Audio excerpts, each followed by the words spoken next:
We're looking into that, trying to figure out what the trigger event was. It was mentioned yesterday there may have been a verbal altercation with another soldier or soldiers, and there's a strong possibility that that in fact immediately preceded the shooting. But we do not have that definitively at this point, but we do have strong indications of that. First 911 call. That call was made by 2 wounded soldiers. We have very strong evidence that he had a medical history that indicates unstable psychiatric or psychological condition. Going through all the records to ensure that that is in fact correct, but we believe that to be the fundamental underlying causal factors.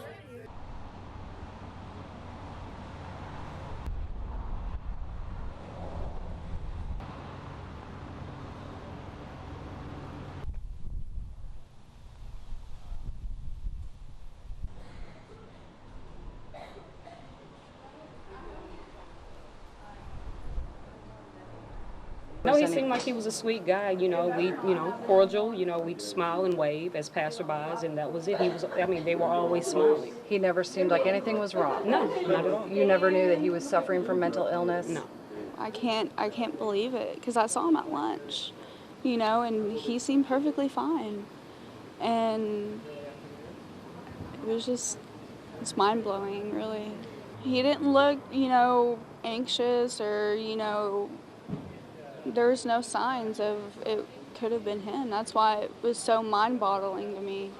I just happened to turn on CNN. I was trying to catch up on... I would like to know more about what have the recent stressors been on this individual.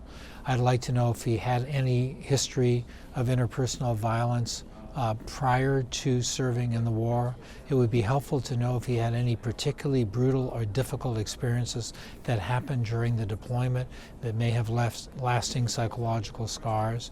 It would be helpful to know if he had any alcohol or drug related problems.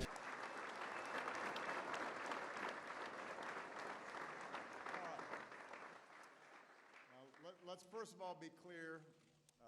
We join that entire community in honoring those who lost their lives. Every single one of them was an American patriot.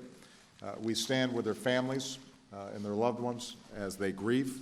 We are thinking about those who are wounded. We're there to support them. And as we learn more about what happened and why, we're going to make sure that we're doing everything in our power to keep our troops safe and keep our troops strong, not just on the battlefield, but also when they come home. All present rise for a moment of silence.